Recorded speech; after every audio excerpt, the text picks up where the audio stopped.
PocaTV Wenzzzday.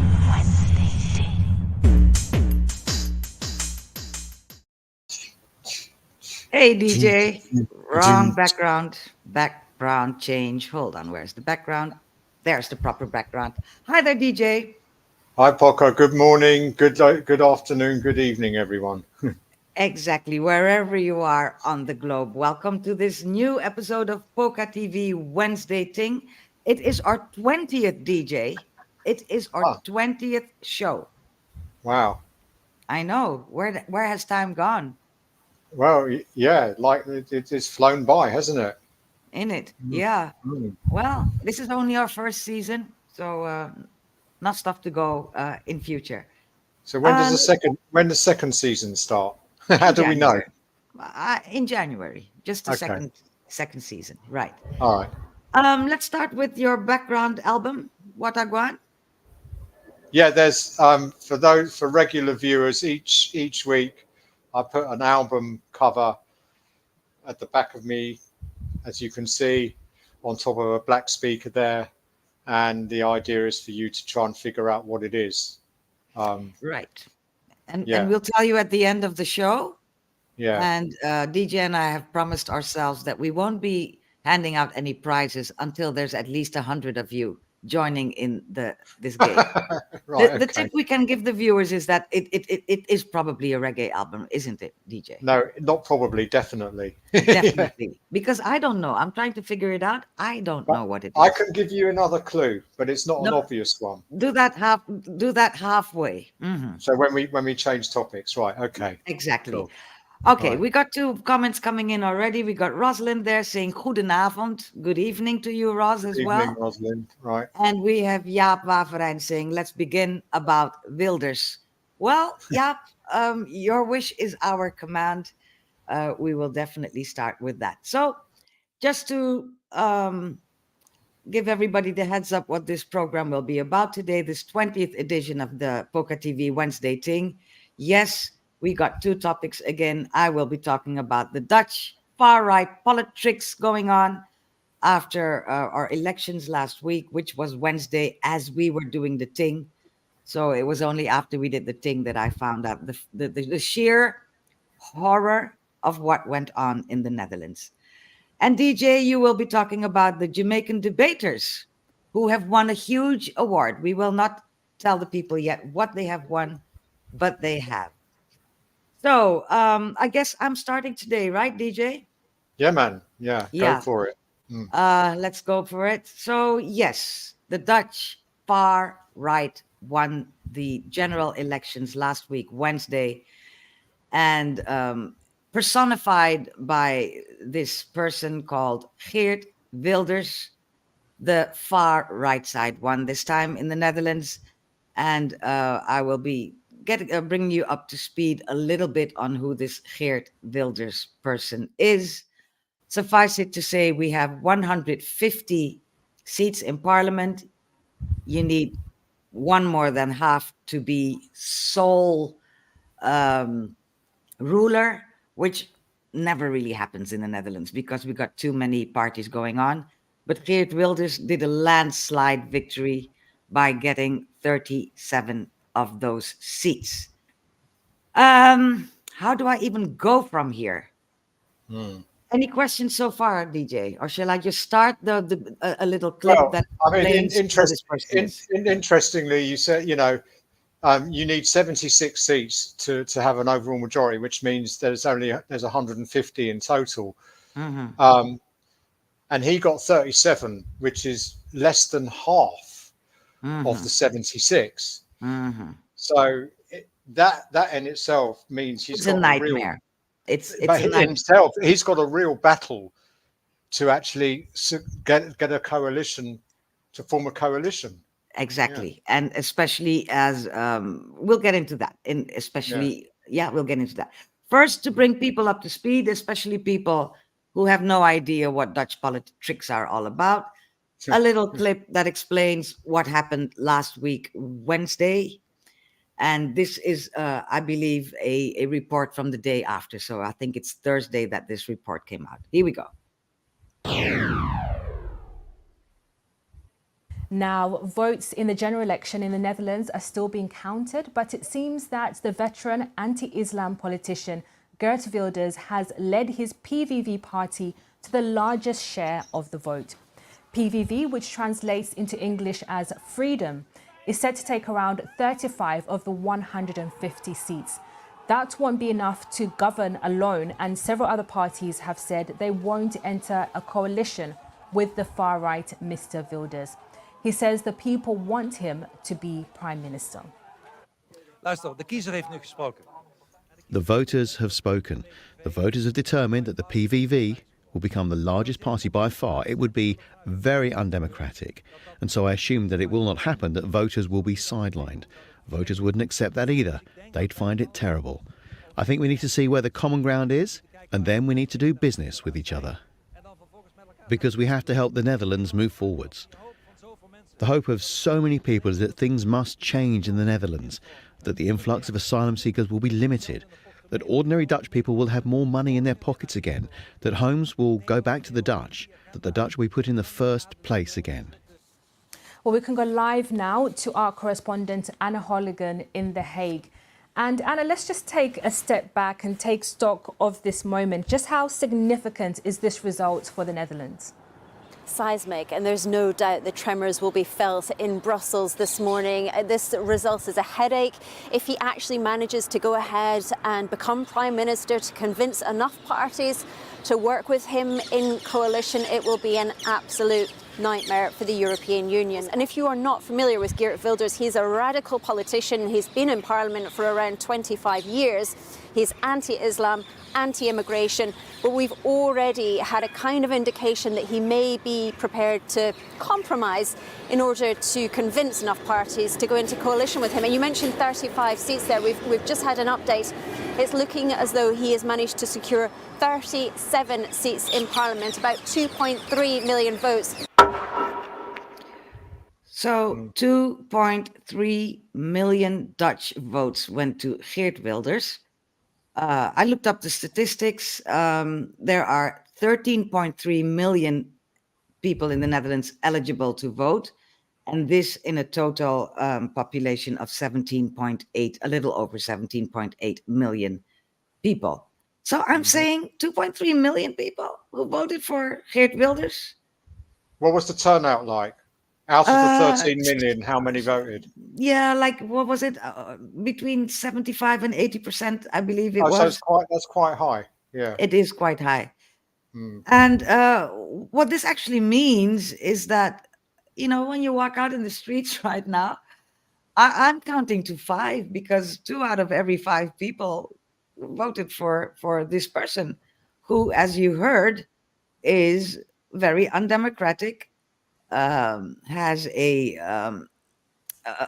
what do you call it? Your party. What do you call that? Your ideas, your pamphlet. What do you call that in English? Policies, manifesto. The manifesto is full of stuff that is actually illegal, and yet here we are. We have this person who is now, because he is the biggest party. If he does get to form a coalition. He even stands a chance of becoming our new Prime Minister. But so yeah, look, those caricatures, good grief.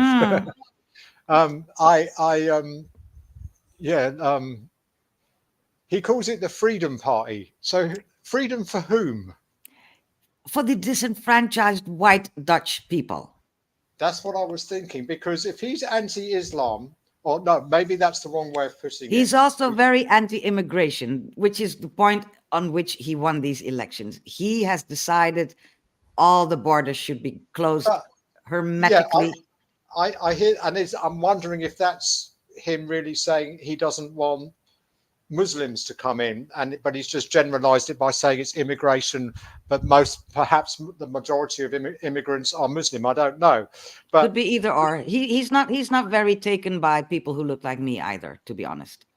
When in fact he's partially Indonesian, but that's why he's got the blonde hair. He's in total denial of that. Yes. So what would that, so if he does succeed and form a coalition and he becomes PM, what is that going to mean for all the existing immigrants, particularly the Muslim immigrants in the Netherlands? Do we know? Nothing at all. He has said, he has promised, because he is totally anti-Islam, in his party program, what he says is he wants to get rid of all immigrants. He wants to kick them out of the country. Oh, really? He wants to tear down mosques, and he wants to close down schools, with a lot of Muslim children in them. He wants a lot of things that are. He wants to ban the Quran. That's what I read. Yes, he does. He wants to ban the Quran. He was actually convicted by a judge for inciting hatred.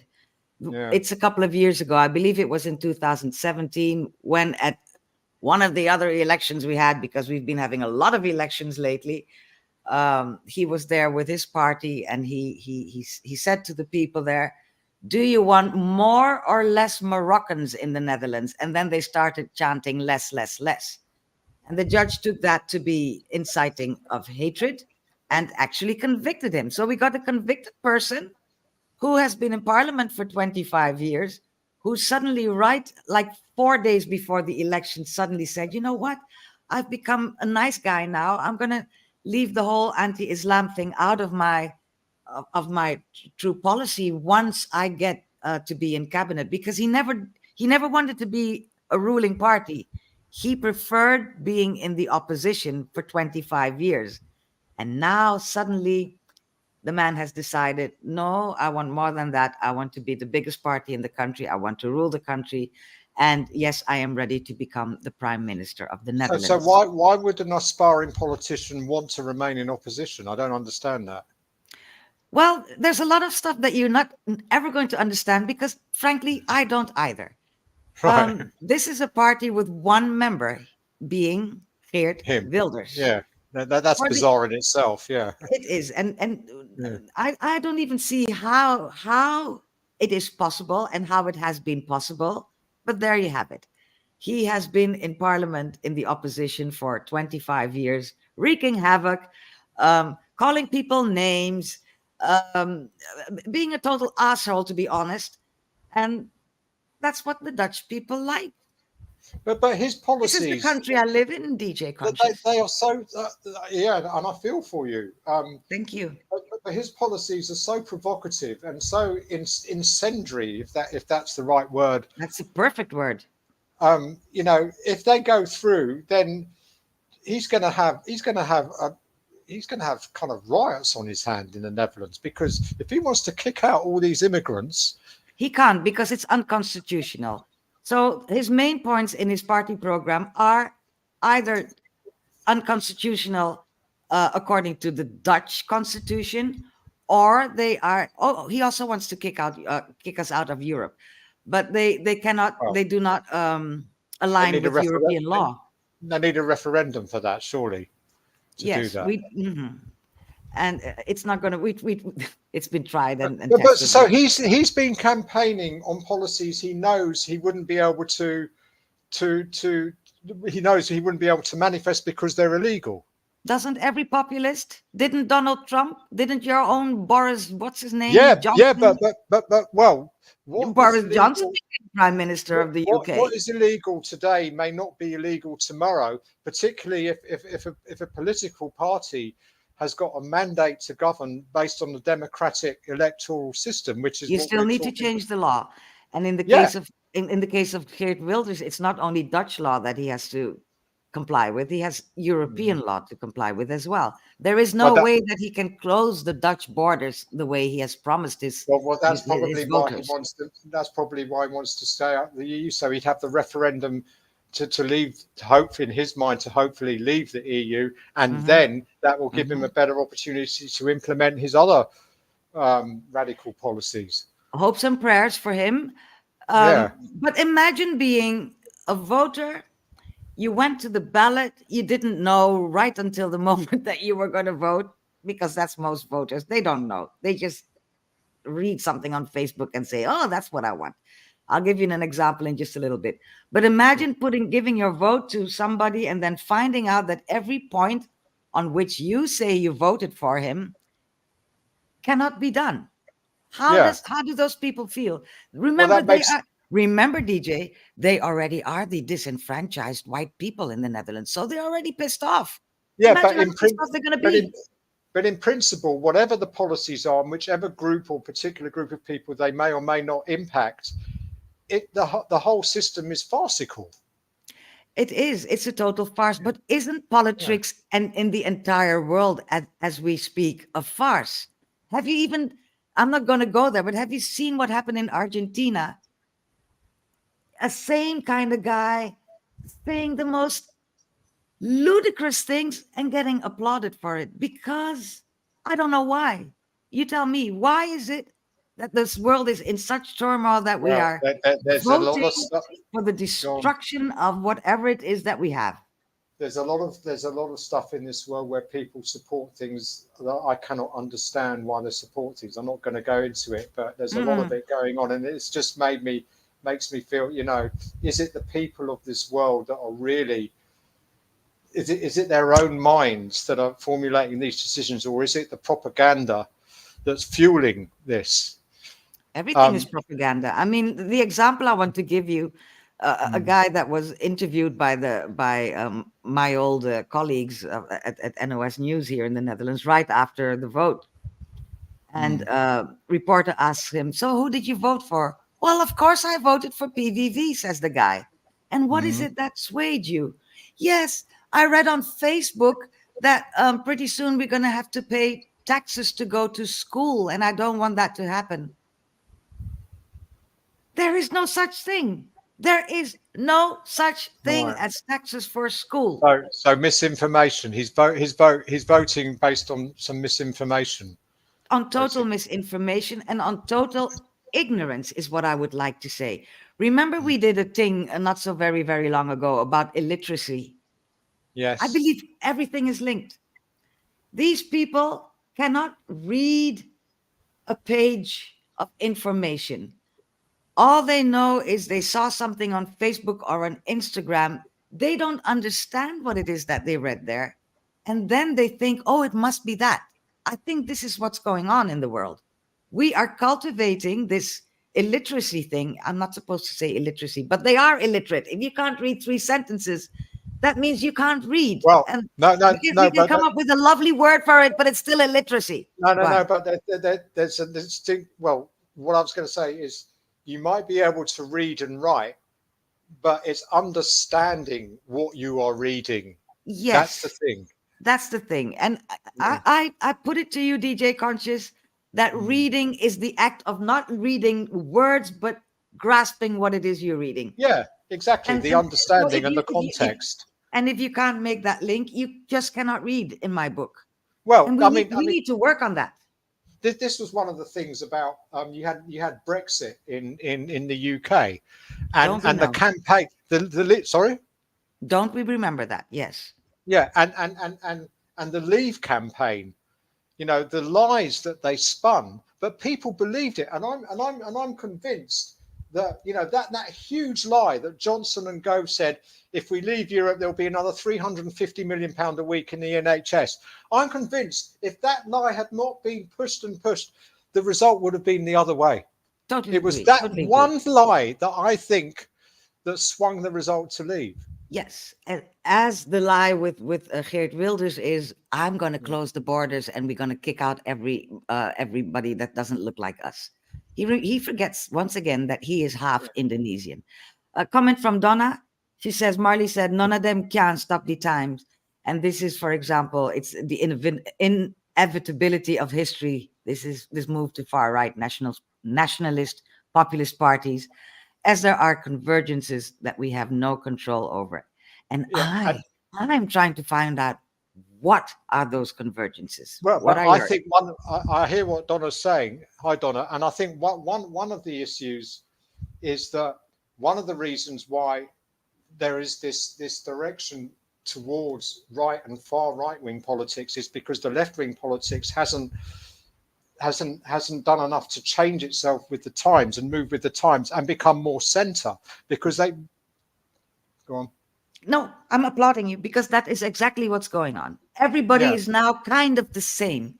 And Yeah. and if given half a chance, even the so-called left-wing parties would just vote right because they want to be in power. Which brings me Yeah. to the competition that Geert Wilders had. I admit I pimped all the pictures, but this gives you an idea of what the main other contenders look like, and I suppose you get a vibes from this.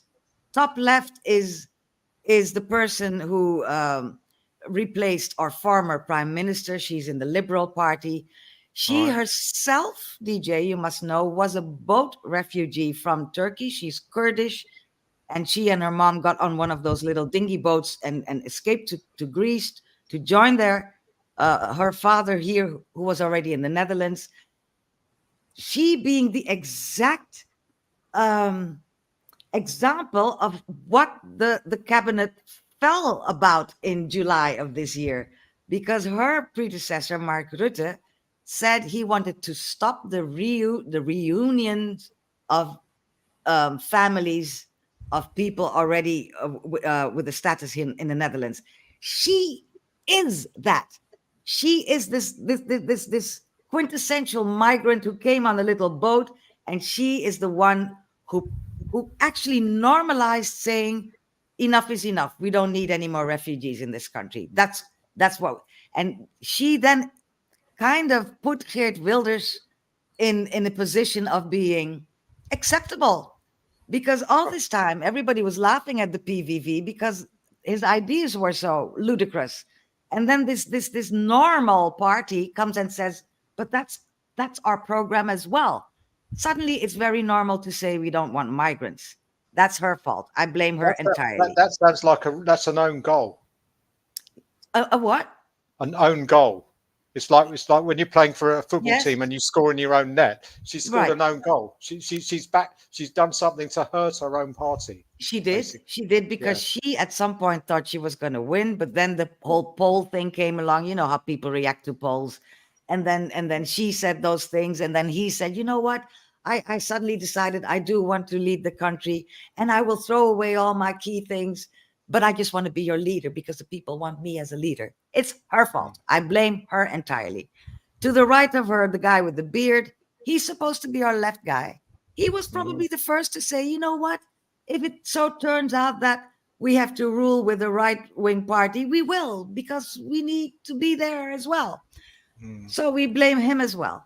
Bottom left is probably the most, what can I say, the least dangerous of these five, because he just tried a thing and he just didn't have a story. So forget about him.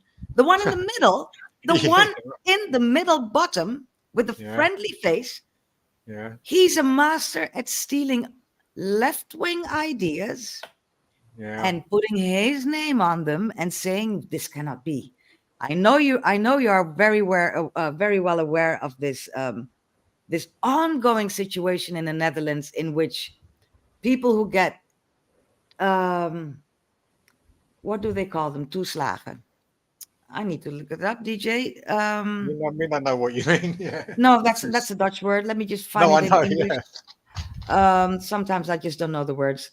Surcharges, does that mean a thing to you? Yeah, surcharge is like an extra tax or something Exactly. like that. No, they get an extra little money so they can pay their rent and they can buy a food. Okay. And the tax office. So benefits. Yeah. Benefits, that's the word. The tax office has been targeting everybody who does not have a very Dutch sounding name. And it's an ongoing thing. This has been going on for years.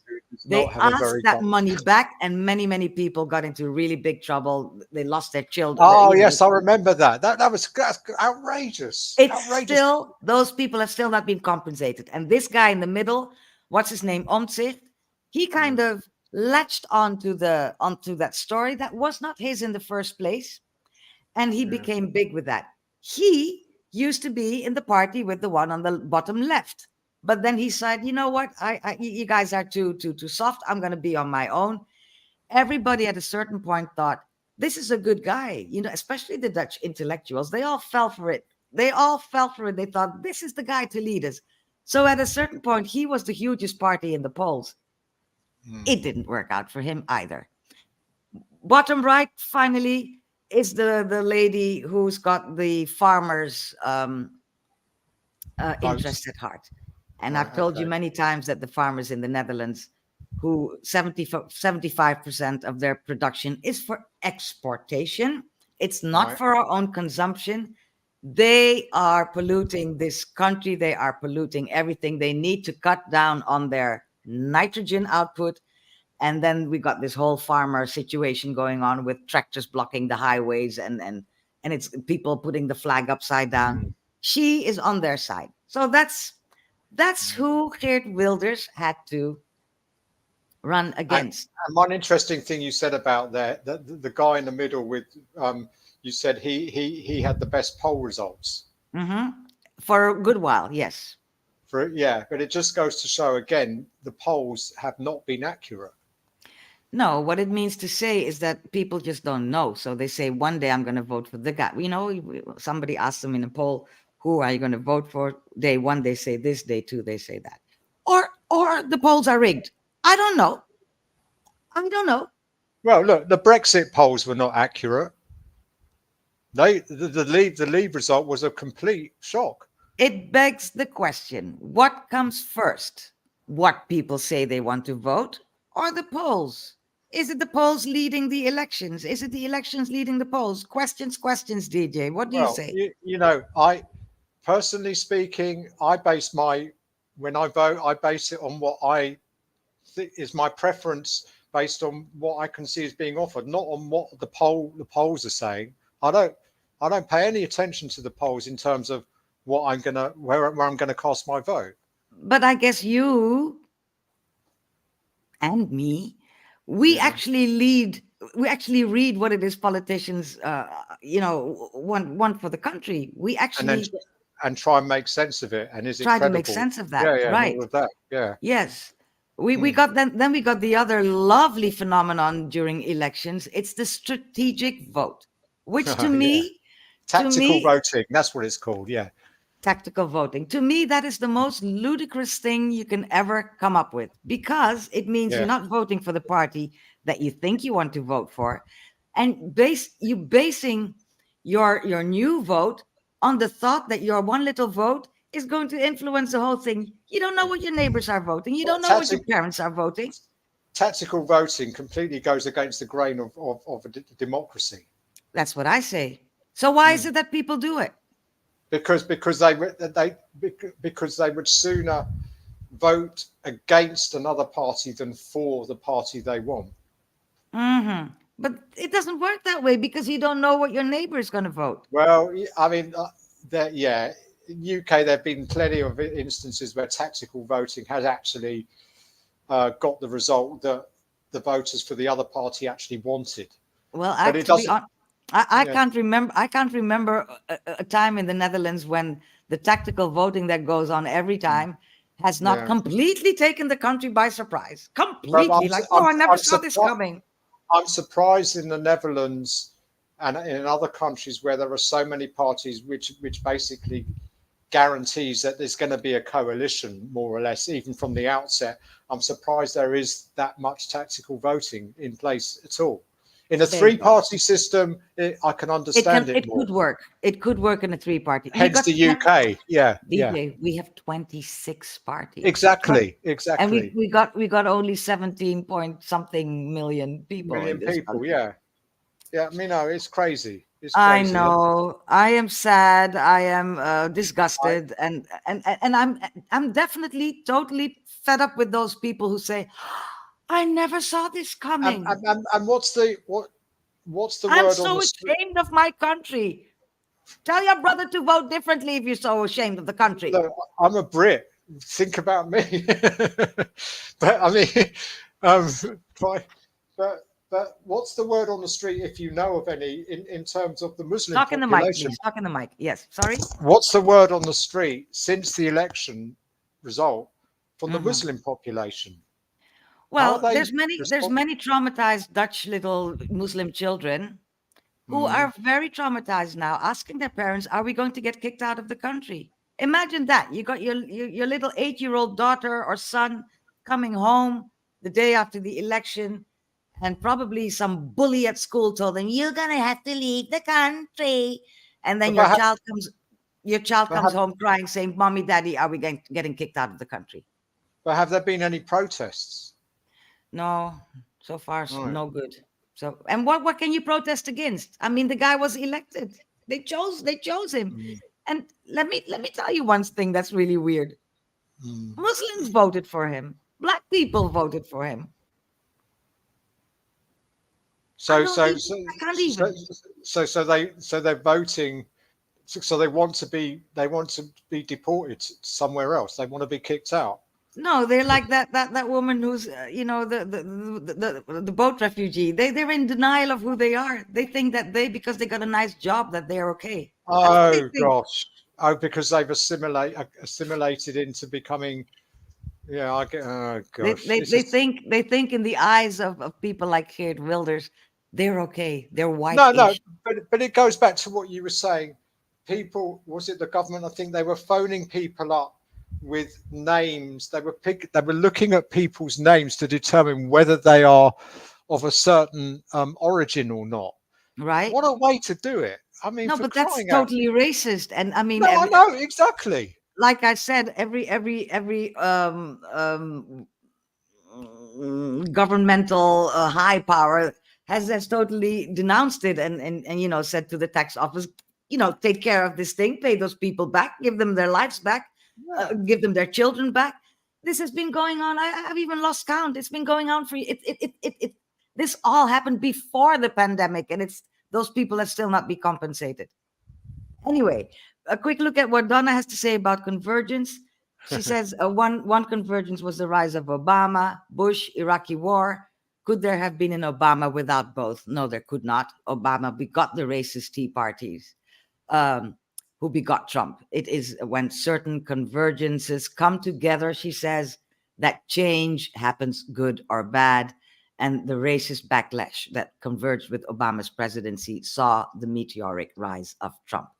Well, I think that's the same everywhere. This is how it goes, Donna. I totally agree with you. I just don't understand how a country like the Netherlands, a tiny little country, let's not make it bigger than it is, a tiny little country that used to be this happy-go-lucky country, everybody welcome, at least that's what they thought they were. How all of a sudden, it's not so sudden, but how over the past 20 years, this ugly side in this country has come to the surface. And the worst part of it, it is now totally normal to say, me no love no immigrant, kick them out. That used to be a no-go thing to say in the Netherlands. But this is a worrying trend, particularly in Europe. Definitely, it's a worrying trend. Was it Italy that they recently voted a far right front party? Italy, Hungary, and France. France, it nearly happened, didn't it? Yes, It nearly yes, happened in France. yes. And Germany, there's there's a rise in popularity in far right. UK, definitely. Even in Jamaica, Argentina, Brazil, even global South countries are Brazil, heading to the right, or are there already. Enough of this, DJ. Enough. Okay, I've had enough of all right. this. All right, the one last thing I want to say is, in true form with Dutch, let's make a little money anytime we can situation. The day after he won the elections, this little pin of him with his logo was for sale already online. This is the Dutch making money out of everything. I am disgusted. I am sick and tired of it.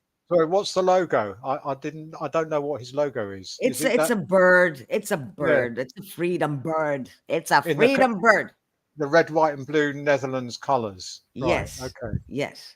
Okay. Gone. Enough. Oh, it's a bird because it depicts freedom, right? Freedom. Okay. It's flying. It's free. I've had enough of this. Let's switch topics. Give us a tip for your album first, please. Okay. The clue is the artist is very well known for being part of the 12 Tribes of Israel sound system in Jamaica called Jah Love. Nobody knows the 12th Tribe of Israel sound system called Jah Love. Give us a better clue. I do. There's a few. What other clue do you think? Give us a better clue. Oh, good, great. Well, he's a toaster. That's another clue. Okay. He's a toaster.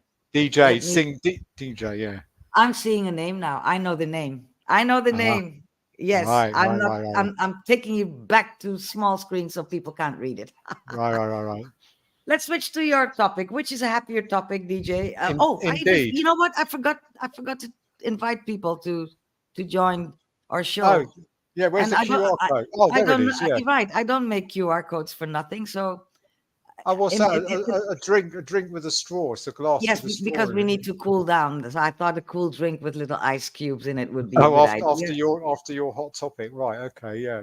You're Right. You're And yeah. people not joining on a little device but on a laptop, please head over to the case-sensitive URL that you see there. Wenzzzday 20, because it is our 20th episode. I really hope and pray that one day somebody will actually join us. Wouldn't that be fun, DJ? Yeah, if Yeah, you're still watching, maybe you have something to say about the Dutch elections. Just join us on screen, Jaap, if you wish, and tell us what Yeah. it is that you thought about the and election. it make it all worthwhile. All the effort you put into designing different QR codes each week. Every single week, and I make the cutest QR codes, and nobody Yeah. uses them No, but it takes its time and effort in it. Right. to do it. Yeah. Okay. I don't see any Jaap coming into the thing, so never All right. mind. Take down the thing. So let's switch topics, DJ. Your Okay. topic. I will put up the lovely picture. What Right. are we seeing here? What we're seeing there is you're seeing the winners of the JCI, which is the Junior Chamber International Organization of the World English Debating Championships. And the winners, as you can tell by the flag, were Jamaica. Yay! Yay! Now, that's a real feather in their cap because, this is basically not every country in the world is part of the JCI. There are 124 countries enrolled with the JCI out of a total of just under 200 countries in the world. So it's most countries, but Right. I wasn't able to find a list of which countries are part of it and which aren't. But anyway, in November, the World Debating Championship happened in Zurich, Switzerland on 17th of November. Jamaica qualified I believe as a result of winning the Americas championships at the end of 2022. No, And- in June of this year. Really? Yes. Okay, I thought it was last year. I thought the video I saw was in June, but I thought the actual event was last year. But Maybe you are right. Maybe you are right. Go ahead. Right. Go ahead. I interrupted you. So Jamaica's ability to develop compelling arguments, employ logic and reasoning, and eloquently articulate their viewpoints set them apart from the other competitors. The Jamaica team won after presenting the against argument. So for each argument, there's a topic, and one team argues the for, and the other team argues the against. And what we must explain in a debating competition, whether or not you agree with what you're saying, you get the for or the against, right? Whether or not it is what you agree with, you need to debate it. This is not an opinionated thing. This is about here's the topic, argue for it or argue against it, whether or not you agree with it. So in the final, the Jamaica team, they were playing Malaysia. So Malaysia did the for argument and Jamaica did the against. And the topic was, the final motion, as they describe it, was called "Innovation is more important than regulation in promoting entrepreneurship." That's quite a topic. Go again. Innovation is more important than regulation in promoting entrepreneurship. And they voted against that. So no, they didn't vote against it. No, not vote. They debated. Sorry, they debated against it. You're still thinking of Wilders. Yeah. Yes, they debated the against argument. But alas, unfortunately, I have not been able to find a clip or even a transcript of either of the for against arguments. I wish I could, but I haven't been able to, which is such a shame because it would have been nice to see how that debate panned out. Maybe But maybe it will come in a couple of days or weeks time. But in which case, I'm sure we will be able to squeeze a 5-minute slot or something into a future Wenzzzday Ting to show it. definitely. Let us just look at how it looked when they heard that they were the winners, and we'll talk again after that, DJ. How about that? Okay. All Yeah, right, no he goes. problem. Yeah. I've heard the English debate was pretty epic. Yes? So lads, welcome with a round of applause. Greenhead Clark, Mark Levenvallgård, and you can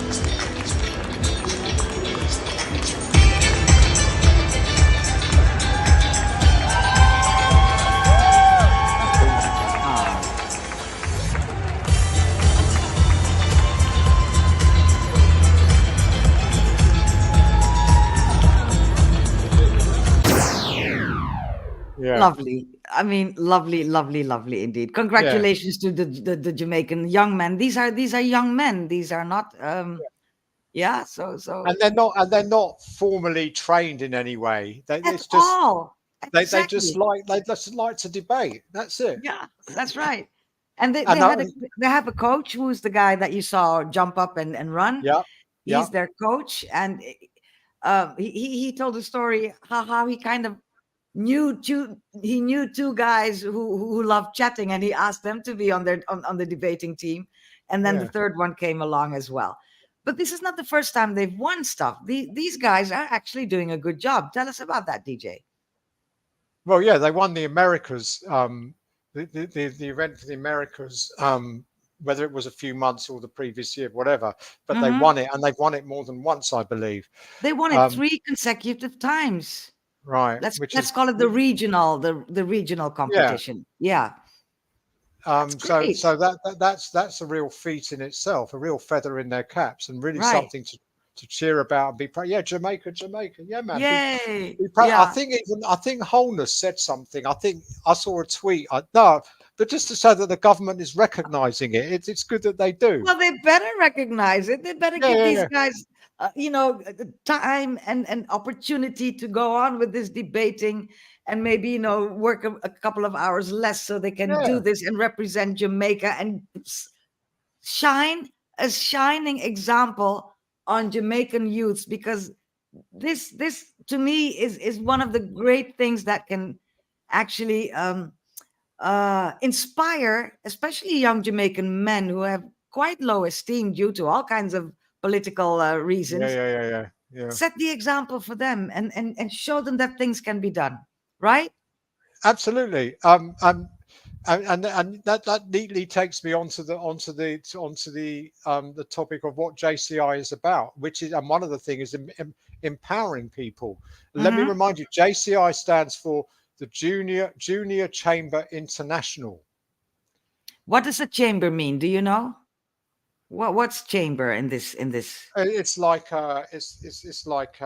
chamber is more used in politics. I think you have a chamber where you sit down and you talk. So the House of Commons is a chamber where all the MPs sit down and debate. Yes, I was wondering if it was that kind of chamber. So now you have confirmed. Yeah. Well, the only other chamber I know about is in music. Chamber of Commerce. Yeah, exactly. That too. Yeah. So what is their objective? Well, it's JCI is a non-governmental so it's an NGO comprised of people between the ages of 18 to 40.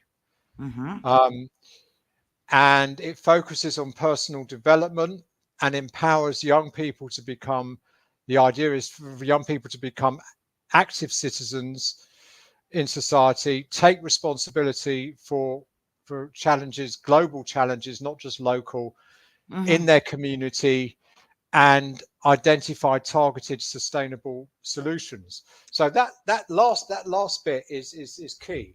because I think it's everything needs wonderful. to lead to a solution. There are problems in this world. Here's a solution. Politics tends to be the other way. Here's a solution. Let's create the problem and make everyone else think we're so great because we've got a solution to a problem that was never there in the first place. Right. Okay, I'm being very cynical there. No, but I was going to join you in cynicism because, of course, what often happens with this kind of talent is they're scooped away by the bad people, and then they are groomed. Yeah. But let's not go there. Let's just be Well, happy. but we could go, because that's an interesting point. Because I wonder how, and this is why it'd be so great to see footage of the debate, or even a transcript. We don't even need the transcript to see how they managed to debate it. Because anyone who's good at debating, Parliament, whichever country, is about debating. Yeah. And debating skills are really key to succeed. Especially in an let's call it an Anglophone kind of parliament, which Jamaica, of course, is. It's completely modeled after the English politics. Political system. Yeah. Right. Like you said, we don't have footage of what they said. We don't even know. We don't have the transcript. We don't have anything of this that took place. Let's call it the global thing that took place in Zurich. And we actually don't even have any footage of what they did in the region. But what we do have, and I'd love to share that, is the entire team were invited by Neville Bell, who is a TVJ presenter. TVJ's, what is it? Sunshine Jamaica? No, Smile Jamaica. That's the program. And he had them in the program, and he talked to them about who they are and what their goals are. Let's have a look at that. Why debating? And if you didn't do it in high school, what got you into debating? All right, well, I always... This is Renil. Yes, Renil. Yep. Hello. I always appreciated debating. So it was something I always did, just never in a structured way, because I like talking, right? But more importantly, I like being able to exchange views and perspectives and being pressured to better articulate and expound on how I feel and what I'm thinking. And so I always appreciated it, but I just didn't get involved at the high school level. Going over into college, I got very involved in youth leadership, advocacy. I was student union president and serving on Jamaica Union of Tertiary Students and in other words, Junior Parliament, all of that. You're bossy, right? And you know. You chat plenty, right? It was all of that. And I remember the then president of the Excelsior Community College Debate Society, may his soul rest in peace, Ryan Reid. He reached out to me and he said that you like debating. I want you to debate with us at an upcoming Jade meet, and that's where it started. Fantastic. Went to Woolmer's. Yes. Markland went to Excelsior. Markland, how did you get involved? Well, as our national president said, he just rang me up. I just got a call and said, "Oh, you're on a debate team." And I was like, "What?" And you've never done anything like that before? I've never done anything like that before, but what really got me into it was that the nature of Wenzzzday is for personal development. So part of one of our opportunities of development is youth development. So this was something that was out of my comfort zone, and it brought out something in me that I can see now, third consecutive time now, more confident, able to articulate points very well. So I think it's a great experience so far. Miguel, how did you get involved? Because you didn't debate at high school either. I did not debate at high school. However, I did debate at the Power Faith Ministries International. So back in the day, we had a program specifically designed to nurture and grow youth, especially as it relates to articulating their thoughts. Though the nature of it, though it was a church, the topics weren't necessarily church-based. So it's a case where I could expand my mind, and I've always been one where I love to think on thoughts, think on concepts, and expound on them, as well as I like to argue a lot. What do you do on an everyday basis? Well, currently I'm just thinking. So in other words, right now you're idle? Yes. I'm working with the Ministry of Health. Yeah? Business development. Youth development specialist. All right, so one idle. You're doing everything. You'll get your work. Coach Odell Marsh, and then you have Miguel Edmondson, Markland Bedward, and the one who do have nothing to do.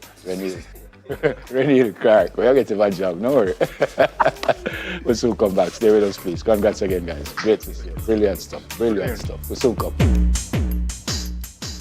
So one of them is already working in a government department, Ministry of Health. Yes. Hold on, I need to press a button here. Yeah, because So he's working for his boss is Tufton then, must be.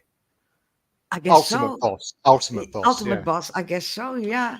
Yeah. So, but this really makes me happy. How do you Yeah, feel man. when you, yeah? This gives No, me we should. hope. This gives me hope for young Jamaican men because they are at the wrong end of the stick in just about anything we can come up But with. you and I have always said over the years, in so many fields, Jamaica, for such a small island with just almost 3 million people, it has so many talent in so many areas. Much talent and so little people actually grooming that talent and giving it some space and and so few people actually realizing that they actually have talent.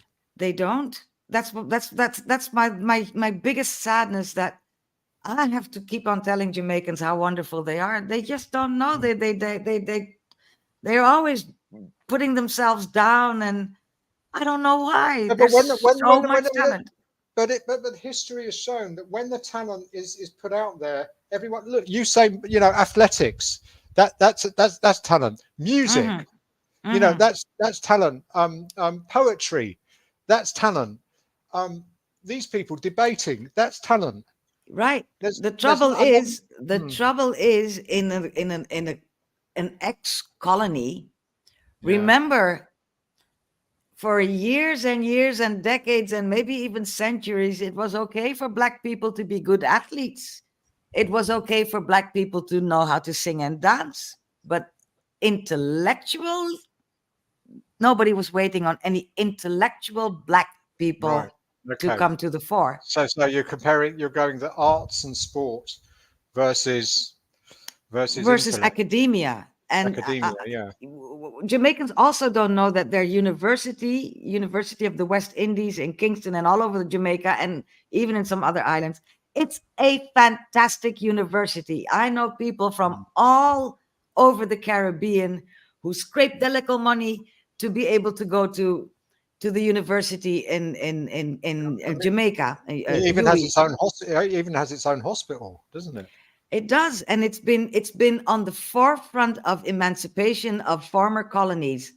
People who have studied in Jamaica have found out about their own history because nobody was teaching them. They learned about themselves in Jamaica. So that's another thing to big up Jamaica for. And I'm saying, I know not everybody can be an academic, but what I'm saying is look at these young men and be inspired by them. I mean, such a tiny little country, like you said, less than 3 million people, and you win year after year in your region, and then you go on and win the global thing. That is fantastic. Yeah. Why doesn't the BBC report this, or CNN, or it's a world achievement? If America had won it, then it would probably be reported in Pakistan, for example. Of course, DJ. Country off the top of my head, but if Jamaica wins it, it probably won't have featured anywhere there. I'm sure Donna has a comment on that. That's the way the system's set up. We only big up the people in the big countries, and we don't talk about the huge stuff going on in the smaller countries because we don't want them to grow, do we? We don't. Well, yeah. No, but I was about to say, is it a race thing? But not necessarily a racism thing. It's a power thing. It's a power thing. Yeah. It's we now call it differently, so we don't say they are colonized anymore, but it's still the same old. Whether or not whether you're in the Commonwealth or you are in the case of the Netherlands, you are part of the Kingdom of the Netherlands, you still have nothing to say. It's still the big countries that make out what it is you're going to be doing, what possibilities you have in your country, how you can uplift your own people. A country like Jamaica has bought into the idea that they are a service country. Service to whom? I keep asking that question. Service to whom? That's mental slavery. No, it's mental colonization. Let's not put the onus on the people undergoing this. Let's put the onus on the systems in place that make Jamaica a service country so that white people can escape winter and get some sunshine in a lovely country where all they have to do is, where's my next Coca-Cola? I said mental slavery because, in essence, that's what you know, allowing the white people, keyword allowing them to control them, is a form of mental slavery. That part is mental slavery, but I want to go the step before that. Why is there mental slavery in a country like Jamaica? Because the big countries are still in charge, are still pulling the strings, are still dictating what needs to be done in those countries where they have nothing to say on paper. How will we end this in a happy way? Congratulating the gentleman. Because let me get the album, because that's the album. Go on. Yes. Quite relevant to the last topic. We're not hearing you. Just get the thing and put back on your microphone. DJ seems to think we can hear him even if he's not talking into his microphone. No, put the thing on first. No, DJ just doesn't think sometimes. That's it. I didn't want to say that, but now that you said it yourself, I'm not going to tell you it's not true. Let's be, say it how it is. Yeah, so, true. As I said, it's quite relevant because the actual title of this album is Jamaica by Brigadier Jerry. I was right when I read that. That's the name I read. Put it down just a little bit. You see that you can see a map of Jamaica with Brigadier Jerry popping out somewhere in Clarendon, I think. Right. And, I wonder if Neville Garrick made the thing.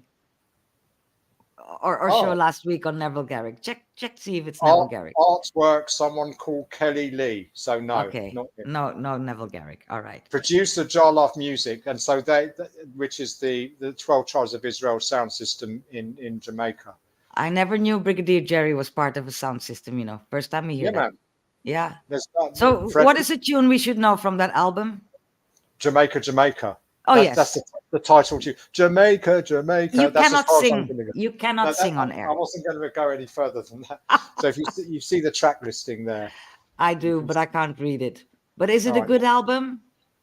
Yeah, man. It's got Armageddon Style, which is a cut to Bunny Wailer's Armageddon, which I played on my show Sunday just gone. It's also got a good tune called Jarlath Music. Give Thanks and Praise. 3 Blind Mice, which is a Rasta take. I like 3 Blind Mice. By Brigadier Jerry. Yeah, that's a really good tune. Yeah, well, maybe I'll play it this. Maybe you can play it Sunday, right? Yeah, maybe I will. Yeah. Well, DJ, it was lovely chatting. Nobody came to our studio. Let us remind the people then that next week, on December the 6th, will be the next Wenzzzday Ting. No idea what we'll be talking about, and I'll tell you more next week. But on December 6th is when we'll be back. Do you have anything up your sleeve that you'd love to talk about already? Don't tell us, but do you? No. Not yet. Neither do I. Neither do I. A quick look in the comments. A new one came in.